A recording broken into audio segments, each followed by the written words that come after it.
Bonjour, aujourd'hui nous allons étudier les barycentres. Donc les barycentres, le barycentre autant pour moi de 2 points pondérés. Le barycentre de 2 points. Qu'est-ce que c'est le barycentre? Le barycentre, on l'utilise aussi bien en mathématiques qu'en physique. En physique, on l'appelle le centre d'inertie. Voilà le centre d'inertie.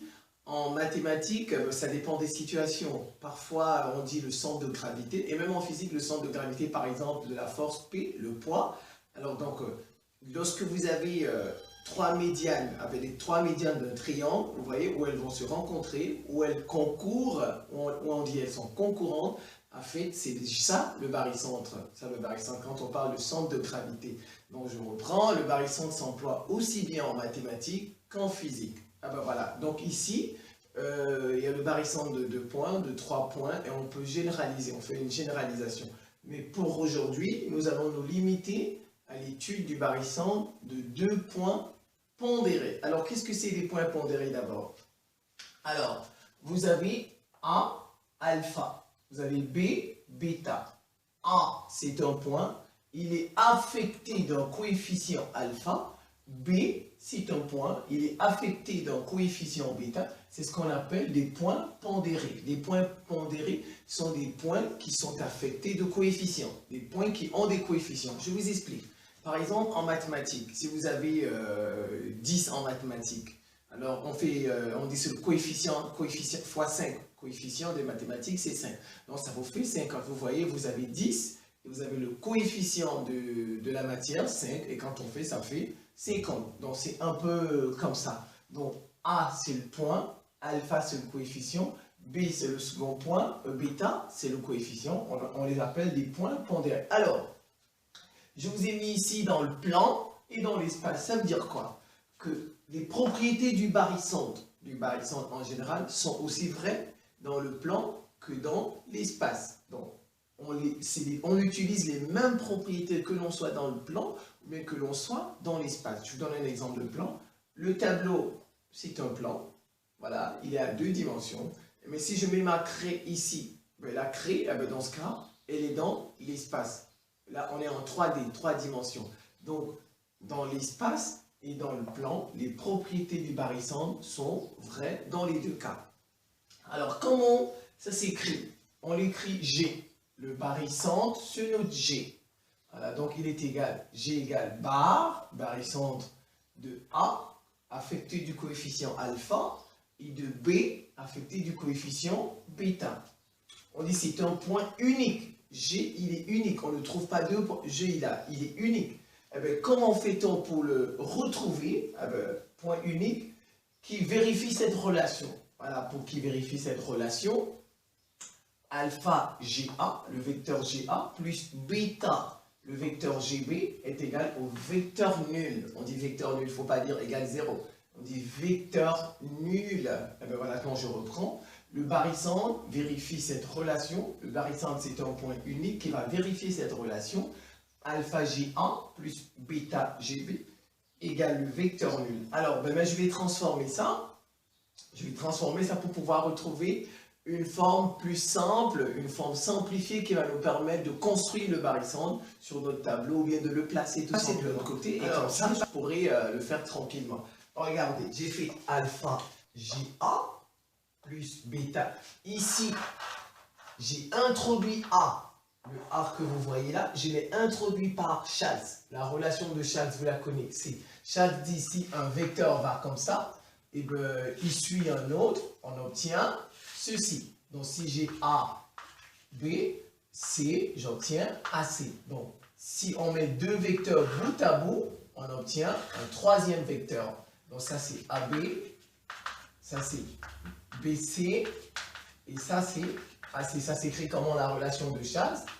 AB plus BC égale AC. Vous voyez, ici, on a, il est extrémité, le B, il est extrémité de ce vecteur. Et bien ici, le B, il est origine de ce vecteur. Donc, quand la même lettre, elle est, on va dire ça comme ça, extrémité et origine, quand ça se suit, on trouve AC. Donc, si je vais comme ça, ensuite je vais cela, voilà, je retrouve ceci. C'est ce qu'on appelle la relation de Charles que vous connaissez très bien.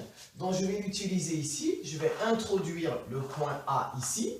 J'obtiens alpha GA plus bêta, facteur de GA plus AB. Vous voyez, j'ai introduit le point A. Si je développe ça avec Charles, je retrouve ceci.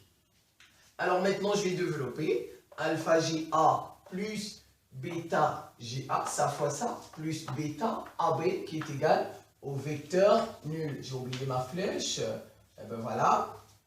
Maintenant, je vais essayer de ranger les GA du même côté. Je vais factoriser. Vous voyez, j'ai GA ici, j'ai GA là-bas. Donc, je vais le factoriser. Ça fait, je mets alpha plus bêta en facteur de GA égale, eh ben ça, il est positif. Donc, je vais l'envoyer de l'autre côté, il devient négatif. Ça fait bêta AB.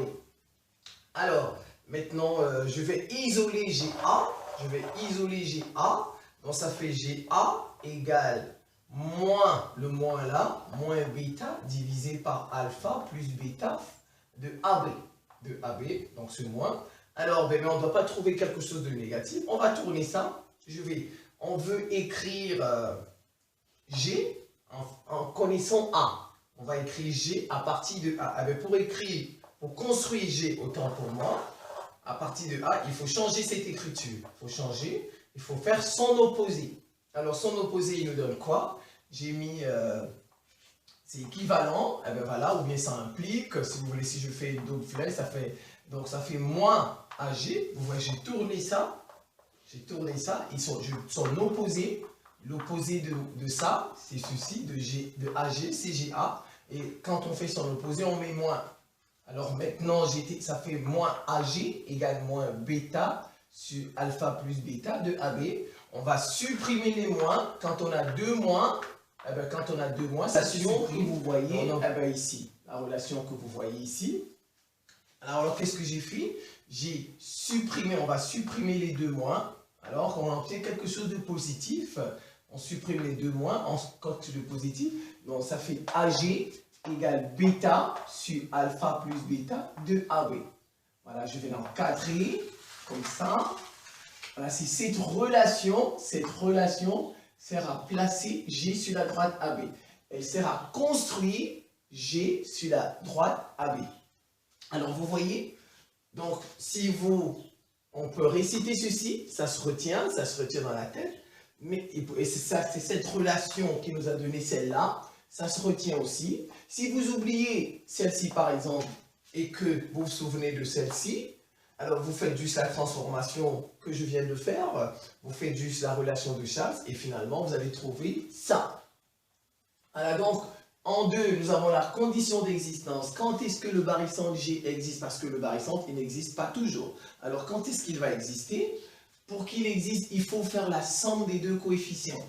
Alors, si vous avez alpha plus bêta différent de 0, si vous faites cette somme, vous trouvez différent de 0, alors G existe et vous pouvez continuer le travail qu'on vous a demandé. Dès que vous faites cette somme, vous trouvez qu'elle est égale à 0, ce n'est pas la peine de continuer l'exercice, vous vous arrêtez, le barycentre ne va pas exister. Donc la somme des coefficients doit toujours être différente de 0. Alors je vous ai mis quelques conséquences ici, et après je vais prendre deux petits exemples pour fixer tout cela dans la tête.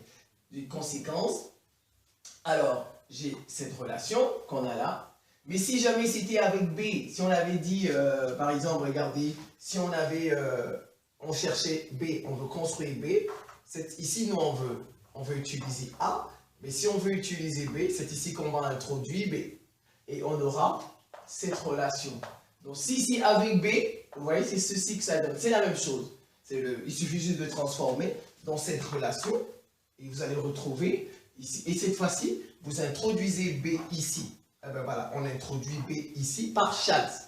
Alors nous, qu'est-ce qu'on a fait au début? On a introduit A ici par Charles. Et si on veut cette relation, on introduit B ici par Charles. Alors bon, les deux, ça c'est la même chose. Hein? Donc ici on a utilisé A, et ici on a utilisé B. Alors, donc qu'est-ce que je dis? A, B et G sont alignés. Donc chaque fois qu'il y a barycentre, il y aura alignement. Il y aura alignement. Donc G va appartenir à la droite AB. G appartient à la droite AB. Et bien maintenant, quelques conséquences et propriétés. Si alpha, c'est 0, si le coefficient alpha c'est 0, ça veut dire que G et B sont confondus. G égale B, ils sont confondus. Si maintenant c'est bêta qui est égal à 0, ça veut dire que c'est G et A qui sont confondus. Ils sont au même endroit. G est égal à A. Maintenant, si vous faites le produit, donc alpha fois bêta, si vous trouvez quelque chose de positif, alors ça veut dire que G appartient au segment AB. G appartient au segment AB. Et si vous faites le produit alpha-bêta, vous trouvez quelque chose de négatif, ça veut dire qu'ils sont de signes contraires. Ici, par exemple, ils auront le même signe. Soit ils seront positifs, soit ils seront négatifs, les coefficients. Et bien ici, ils sont de signes contraires, on trouve leur produit va donner négatif. Ça veut dire que G appartient à la droite AB. Donc ne confondez pas. Positif appartient au segment AB. Négatif appartient à la droite AB. Et je vous ai mis ici chaque. Maintenant, si on trouve, si dans l'exercice vous avez alpha égale bêta, par exemple alpha égale 1, bêta égale 1 ou bien alpha égale 2, bêta égale 2, on dit G, il devient isobarycentre. Isobarycentre, ça veut dire c'est le milieu. G il sera au milieu entre A et B. Donc chaque fois que les coefficients sont égaux, alors G devient l'isobarycentre. Iso veut dire même barycentre. Donc ça veut dire que G sera au milieu du segment AB. Et bien maintenant, nous avons deux petits exemples, deux petites applications ici que nous allons essayer de résoudre. Alors, on nous a dit, on dit G égale le barycentre de A affecté du coefficient moins 1, B à coefficient affecté de 2. On va construire ça, on va voir si on peut construire. Et on fait sa condition d'existence. G existe si seulement si alpha plus bêta différent de 0. Donc, on va le calculer, c'est simple. On fait moins 1 plus 2. Qu'est-ce qu'on trouve? On trouve 1, c'est différent de 0, donc G existe. Si jamais on avait trouvé égal 0, vous ne continuez pas, vous vous arrêtez. Donc ici, la somme des coefficients est différente de 0, donc G existe. Et j'utilise tout simplement la formule, vous voyez, celle-là. Bêta c'est 2. Et ben voilà, 2 sur alpha plus bêta, moins 1 plus 2. Moins 1 plus 2, ça fait 1. 2 sur 1, ça fait toujours 2, donc on trouve 2 AB. Donc en fait, AG égale 2 fois AB. Donc pour construire G, il faut construire à partir de A, AB 2 fois. Il faut faire la longueur AB 2 fois, c'est ce que ça veut dire. Alors on va essayer de le faire ici. Je prends ceci, voilà, je vais tracer, vous voyez, je vais tracer ma droite. Voilà, j'ai déjà tracé, c'est déjà tracé. Il n'y a pas de longueur, hein, donc vous avez le point A il est là et le point B il est là. Alors je vais placer G. On a dit AG, à partir de A, voilà, je vais placer le point G, on dit AG c'est 2 fois AB. Vous utilisez votre, on va dire, compas pour le faire. Voilà, je prends mon compas. On a dit c'est 2 fois, donc je le mets en B. Et puis je mesure cette longueur, cette distance. Je fais un demi-tour. Je fais un demi-tour. Ben, je m'arrête ici. Voilà. Je m'arrête là. Et j'ai trouvé l'emplacement de G. Vous voyez? Voilà. G est là. Et vous avez votre codage. Voilà. C'est AG, c'est AB 2 fois. Une fois, 2 fois. Vous voyez, c'est ça. AG égale 2AB. Et qu'est-ce qu'on peut remarquer? Je reviens un peu sur les propriétés. Alors, vous avez ici, regardez, moins, les deux n'ont pas le même signe. Alors, quand ils n'ont pas le même signe, ce sera négatif. Et G, qu'est-ce qu'il fait? Il appartient à la droite AB. Donc, G appartient à la droite AB. Alors, avant de passer à l'application 2, je vais vous expliquer ceci. Vous avez ici G égale barycentre de A affecté de alpha, B affecté de bêta. On ne change pas, on appelle ça les propriétés des barycentres, la proportionnalité ou bien on ne change pas le barycentre si on multiplie les coefficients par un même nombre. Ça ne change absolument rien. Regardez ici, alpha, bêta, alpha, bêta. Si je multiplie alpha par t T alpha, T bêta, il donne effectivement le même résultat. Le même résultat, eh bien, ou bien si je divise alpha par T et bêta par T, il va donner toujours le même résultat. Donc, on ne change pas le barycentre de 2 points si on multiplie les coefficients par un même nombre. C'est comme les fractions, si vous vous en souvenez, voilà, c'est comme les fractions. On ne change pas une fraction si on multiplie son numérateur et son dénominateur par un même nombre. Il en est de même avec les coefficients du barycentre. Je reprends. Vous avez alpha, bêta ici. Alors, je vais multiplier T alpha, T bêta. J'ai multiplié par un même nombre. Ce barycentre, c'est le même que celui-là. C'est le même. Voilà. Ici, j'ai divisé alpha par T, j'ai divisé bêta par T, par un même nombre, ce barycentre, c'est le même que celui-ci, c'est le même que celui-là. Regardez. Si vous multipliez ça par 2, vous multipliez ça par 2, le même nombre, ici ça devient moins 2, ici ça devient 4, moins 2 et 4.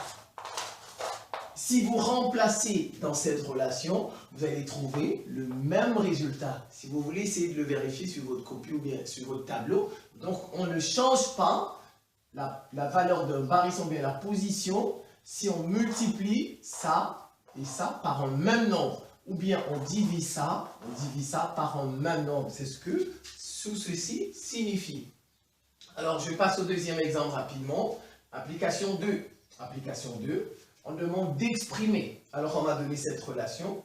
3GA moins 7GB égale le vecteur nul. Alors, j'explique. G, c'est très simple. C'est ma propriété, ma relation qu'on m'a donnée. G égale le barycentre de A. Son coefficient, c'est 3. B, son coefficient, c'est moins 7. Facile. Alors, on me donne maintenant cette relation. Je vais déposer mon compas puisque j'en ai terminé. On me donne AG égale 3K de AB. Là, voilà, c'est très simple. On me demande de chercher alpha, de trouver bêta, et puis d'écrire, comment je dis, d'écrire comme ça. Alors, vous savez déjà, en haut, c'est bêta. Donc, bêta, c'est 3. C'est facile. Et vous savez que le dénominateur, c'est alpha plus bêta. Donc, alpha plus bêta, je vais remplacer chacun par sa valeur. Alpha, celui qu'on va chercher, bêta, c'est 3. Donc, alpha est égal à 4 moins 3, puisqu'on va envoyer bêta de l'autre côté. 4 moins 3 égale 1. Donc, alpha, c'est 1. Vous voyez, finalement, d'où on va exprimer, à partir de ça, on exprime G. G égale le barycentre de A. Son coefficient, c'est 1. B, son coefficient, c'est 3. Et bien voilà. Très facile. Si vous pouvez faire revient, pause, vous revenez sur la vidéo pour revoir ça. Ce cours, cette leçon sur les barycentres de 2 points pondérés est à présent terminée. Je vous remercie pour votre attention.